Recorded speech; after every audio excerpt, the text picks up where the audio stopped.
सभी का हार्दिक स्वागत अभिनंदन आपके अपने YouTube channel GK Anil Saran में।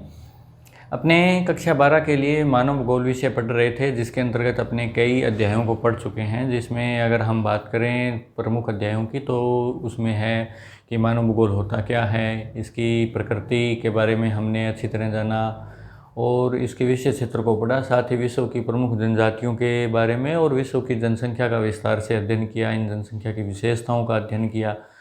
साथ ही हमने मानव प्रवास और मानव विकास के बारे में भी विस्तार से अध्ययन उससे पहले कर चुके हैं। अगर आपने वो वीडियो अभी तक नहीं देखे हैं तो उनके लिंक मैंने नीचे डिस्क्रिप्शन बॉक्स में डाल दिए हैं। आप पहले जाकर उन वीडियो को ज़रूर देख लें ताकि ये जो पूरा मानव भूगोल विषय है वो पूरा आपको अच्छी तरह से समझ में आ सके। अगर आप इस चैनल को पहली बार विजिट कर रहे हैं तो इसको सब्सक्राइब ज़रूर कर लें, पास में दिया गया बेल आइकन भी दबाएं ताकि जैसे ही नया वीडियो अपलोड किया जाए तो उसकी तुरंत सूचना आपको मिल जाए। तो चलिए शुरू करते हैं आज का टॉपिक। आज का मुख्य जो विषय है वो है मानव व्यवसाय और उसके प्रमुख प्रकार क्या होते हैं। इस अध्याय को, इस टॉपिक को पढ़ने से पहले हमें ये जानना होगा कि व्यवसाय क्या होता है। पहले हम देखते हैं व्यवसाय किसे कहते हैं। देखिए, मानव जो है वो एक क्रियाशील प्राणी है, यानी वो अपने जीवन यापन के लिए, अपनी आवश्यकताओं को पूरा करने के लिए विभिन्न प्रकार की क्रियाएं करता रहता है, जिससे कि उसे धनोपार्जन हो सके, आर्थिक लाभ मिल सके, यानी धन मिल सके। इसलिए वो विभिन्न प्रकार की क्रियाएं करता है। तो जिन क्रियाओं से मनुष्य को धन की प्राप्ति होती है, अर्थ की प्राप्ति होती है, उन क्रियाओं को आर्थिक क्रियाएं कहा जाता है। जैसा कि आप यहाँ बोर्ड पे लिखा हुआ देख सकते हैं, आर्थिक क्रियाएं। मनुष्य की जिन क्रियाओं से आर्थिक उन्नति होती है उन्हें आर्थिक क्रियाएं कहा जाता है। यानी जिन कामों से मनुष्य को धन मिलता है उन कामों को, उन कार्यों को क्या कहा जाता है? आर्थिक क्रियाएं कहा जाता है। ये जो मनुष्य आर्थिक क्रियाएं करता है, इन आर्थिक क्रियाओं पर विभिन्न तरह का प्रभाव पड़ता है। किस चीज़ का? जिस वातावरण में मनुष्य रह रहा है, जिस भूभाग में वो रह रहा है, उस भूभाग का, उस वातावरण का, और साथ ही उसके समाज और संस्कृति का, उसके कार्यों पर और उसके कामों पर प्रभाव पड़ता है। उस समाज, उस संस्कृति, उस पर्यावरण के अनुसार ही उसके काम होते हैं। जैसे कि उदाहरण के लिए हम बात करें तो आप देखें, जो वन में रहते हैं, आदिवासियों के बारे में हमने पढ़ा था। जो वन में रहते हैं उनका मुख्य कार्य है वनों से कंदमूल फल इकट्ठे करना, अखेट करना और लकड़ी काटना जैसे कार्य ये वनों में रहने वाले लोग करते हैं। इसी प्रकार घास के मैदान में रहने वाले लोगों की आर्थिक क्रियाओं की बात करें तो आप देखें उनकी प्रमुख आर्थिक क्रिया क्या होती है। उनकी प्रमुख आर्थिक क्रिया ज़्यादातर लोगों की पशुचारण होता है। इसी तरह मैदानी भागों में रहने वाले लोग कृषि कार्य करते हैं। जल के पास रहने वाले लोगों की प्रमुख क्रियाएं मछली पालन होता है। तो आप देखें कि मनुष्य की जो आर्थिक क्रिया होती है उसके ऊपर प्रभाव पड़ता है उस स्थान विशेष का, उसके वातावरण का और वहाँ के समाज और संस्कृति का। तो इस प्रकार मनुष्य की जो आर्थिक क्रियाएं हैं वो प्रभावित होती रहती हैं। तो इन्हीं आर्थिक क्रियाओं को, जिनसे मनुष्य का जीवन यापन होता है, इन्हीं आर्थिक क्रियाओं को व्यवसाय कहा जाता है। यानी जीवन यापन के लिए की जाने वाली आर्थिक क्रियाओं को व्यवसाय कहा जाता है। यानी जिन क्रियाओं से मनुष्य का जीवन यापन चलता है, तो स्वाभाविक है जीवन यापन चलाने के लिए, अपना जीवन जीने के लिए पैसे की, अर्थ की आवश्यकता होती है। तो जिन क्रियाओं से अर्थ मिलता है उन्हें आर्थिक क्रियाएं कहते हैं और इन्हीं आर्थिक क्रियाओं से जीवन चलता है। इसलिए जीवन यापन के लिए की जाने वाली आर्थिक क्रियाएं क्या कहलाती हैं? वो कहलाती हैं व्यवसाय। तो ये जो व्यवसाय हैं मनुष्य के, इन व्यवसायों की प्रवृत्ति अगर हम देखें तो वो बदलती रही है। प्रवृत्ति का मतलब आप देखें, पुराने समय में जो व्यवसाय थे वो अलग प्रकार के थे। धीरे धीरे मानव के जो व्यवसाय हैं उनमें समय के साथ और जैसे जैसे मानव का विकास होता गया, आर्थिक उन्नति होती गई, तो उसके जो व्यवसाय थे उनमें परिवर्तन आता गया। जैसे हम बात करें आदि मानव की या पुराने समय की, तो आप देखें मनुष्य का मुख्य जो कार्य था वो कार्य वनों के ऊपर ही था। यानी वनों से वो कंदमूल फल इकट्ठे करता था शुरुआत में, प्रारंभ में मानव के व्यवसाय आर्थिक क्रियाओं की बात करें तो वो वनों से कंदमूल फल इकट्ठे करना, शिकार करना, उसी से अपना जीवन यापन चलाता था। फिर धीरे धीरे मनुष्य ने क्या किया कि उसकी बौद्धिक उन्नति हो गई, तो उसने जो उसके लिए उपयोगी जानवर थे उन जानवरों को उसने पालना शुरू कर दिया, यानी उसने पशुपालन शुरू कर दिया। पशुओं को फिर चराने के लिए वो इधर से उधर ऋतु प्रवास करता था, जहाँ उसको चारा मिलता था वहाँ वो जाता था। फिर धीरे धीरे उसने चारे को उपजाना शुरू कर दिया, चारे के साथ अन्य फसलों को बोना शुरू कर दिया, तो उसने कृषि कार्य भी धीरे धीरे प्रारंभ कर दिया। तो आप देखें जैसे ही उसने कृषि कार्य प्रारंभ किया तो उसके जीवन में स्थायित्व आने लगा, यानी अब उसका जो घुमक्कड़ जीवन था उसकी जगह मानव अब एक जगह बसकर रहने लगा, यानी उसकी बस्तियाँ, उसने नगर कस्बे बसाना शुरू कर दिया। तो आप देखें विश्व की जो प्रमुख नदी घाटी सभ्यताएं हैं वो कृषि कार्य के साथ ही शुरू होती है। जैसे भारत की सिंधु घाटी सभ्यता है, चीन की हवांग सभ्यता है, इसी तरह मिस्र की नील नदी घाटी की सभ्यता है, और अरब देशों में अगर हम देखें दजला फरात की मेसोपोटामिया की जो सभ्यताएं हैं वो कृषि के साथ ही जब मनुष्य ने स्थायित्व जीवन यापन शुरू कर दिया तो इस तरह की सभ्यताएं विकसित हुई। फिर धीरे धीरे मनुष्य के आर्थिक क्रियाकलापों व्यवसायों में और परिवर्तन आया जब 18वीं शताब्दी के अंदर जीवाश्म ईंधनों की खोज हुई, यानी कोयले और पेट्रोलियम की खोज होने के बाद उद्योग धंधे, व्यापार वाणिज्य बड़ा तेज़ी से फला फूला और मनुष्य के जो व्यवसाय हैं उनमें बड़ा ही आमूल चूल परिवर्तन आया। तो हम कह सकते हैं कि समय के साथ जो मानव के व्यवसाय हैं उनमें बड़ा ही तीव्र गति से परिवर्तन आया है। तो अब अगला हमारा जो मुख्य टॉपिक है वो इसी के ऊपर निर्धारित है कि मानव का जो व्यवसाय है वो समय के साथ उसमें किस तरह के बदलाव आए हैं। तो हम देखते हैं थोड़ा पुराने ज़माने में, पुराने समय में लौटते हैं और वहाँ हम देखते हैं कि मनुष्य के जो व्यवसाय थे उसको थोड़ा डिटेल से देखते हैं कि व्यवसाय किस प्रकार के थे। मानव के जो व्यवसाय हैं अगर काल के हिसाब से देखें तो उनका अध्ययन हम अपने 4 कालों के अंतर्गत कर सकते हैं, यानी 4 काल में बांट के अगर इनका अध्ययन करें तो वो बड़ा ही आसान है। जैसे कि पहला हम देखें तो मनुष्य के व्यवसायों का विकास व इसकी बदलती प्रकृति में जो पहला काल है वो है प्रागैतिहासिक काल। तो हम सबसे पहले ये देखेंगे कि मनुष्य के जो व्यवसाय थे वो प्रागैतिहासिक काल में कैसे थे, उसके बाद अपने प्राचीन काल में उसके व्यवसाय कैसे हुए, फिर मध्यकाल में और फिर आधुनिक काल जो कि अब का समय चल रहा है उसमें मनुष्य के जो व्यवसाय हैं उसमें किस तरह के बदलाव आए हैं। तो चलिए अब हम पढ़ते हैं प्रागैतिहासिक काल में मनुष्य के व्यवसायों की प्रवृत्ति या प्रकृति कैसी थी। बात करें प्रागैतिहासिक काल में मानव के व्यवसायों की, तो प्रागैतिहासिक वो काल है जो प्रारंभिक मानव का काल माना जाता है, जिसमें मानव जंगलों में रहता था, उनकी जनसंख्या बहुत ही कम थी, समूह बनाकर वो छोटे छोटे समूहों में रहता था। जैसा कि हमने विश्व की जनजातियों एस्किमो और बुशमैन के बारे में जब पढ़ा था उस समय हमने देखा था।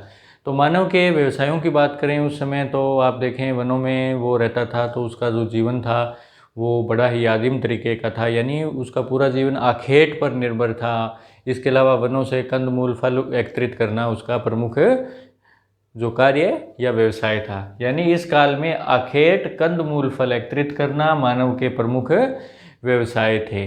फिर धीरे धीरे मानव ने जो उसको उपयोगी पशु लगे उन उपयोगी पशुओं को उसने पालना शुरू कर दिया और उन पशुओं के लिए उसने धीरे धीरे जो है वो चारे की व्यवस्था के लिए वो उसका जो जीवन था वो बड़ा ही घुमक्कड़ तरह का था। और इस काल में जो शिकार था उस शिकार में वो जब उसने पशुओं को पालना शुरू किया तो कुत्ता उसका प्रमुख सहायक बना, यानी शिकार में कुत्तों का इस्तेमाल किया जाने लगा।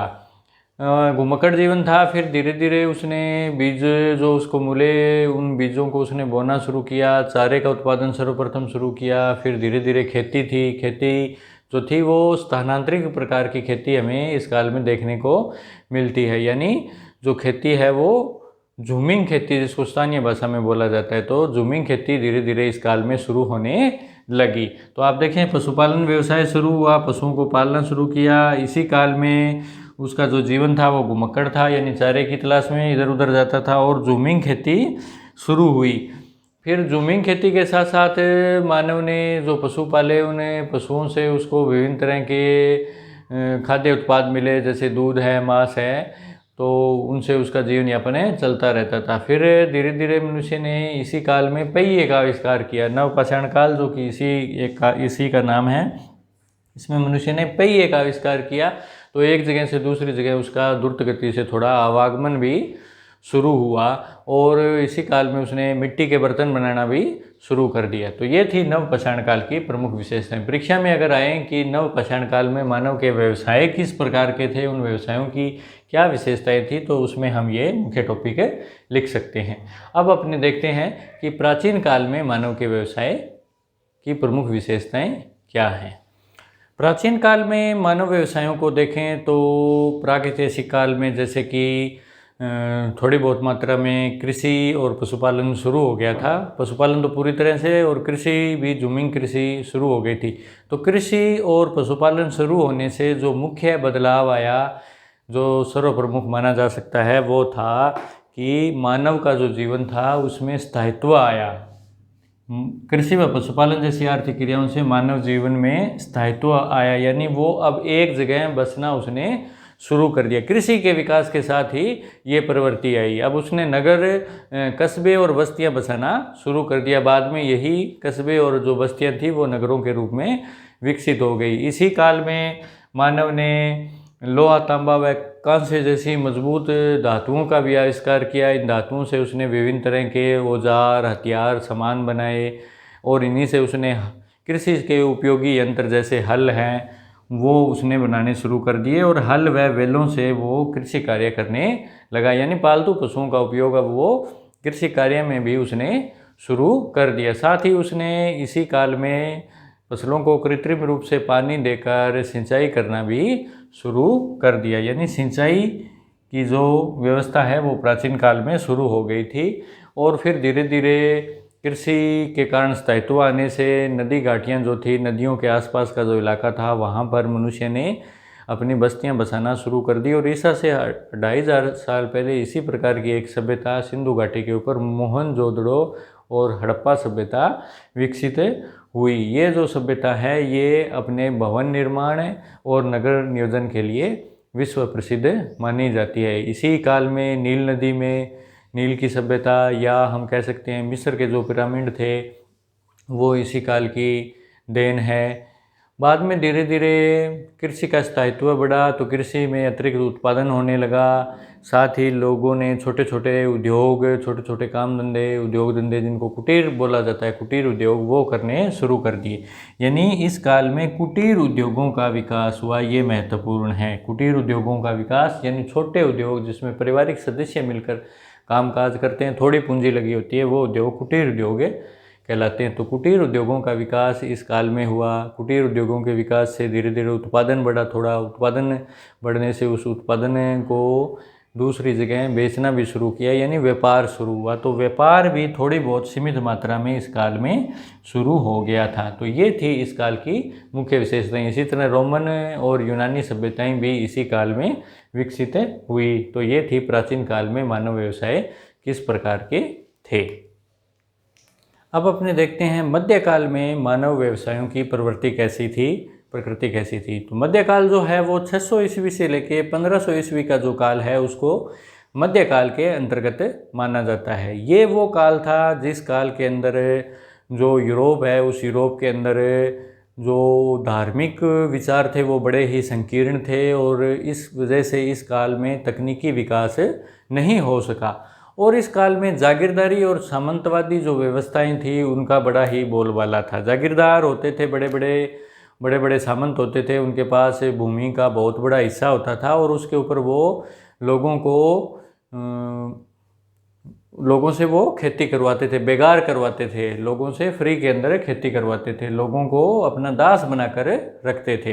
तो दास प्रथा, सामंतवादी प्रथा, जागीरदारी प्रथा का जो चलन था वो इस काल में प्रमुख था। लेकिन उसके साथ साथ धीरे धीरे इस काल में शिक्षा का बड़ा ही विकास हुआ, साथ ही व्यापार वाणिज्य भी बढ़ा। तो जो छोटे कस्बे थे वो धीरे धीरे नगरों के अंदर भी बदलने लगे।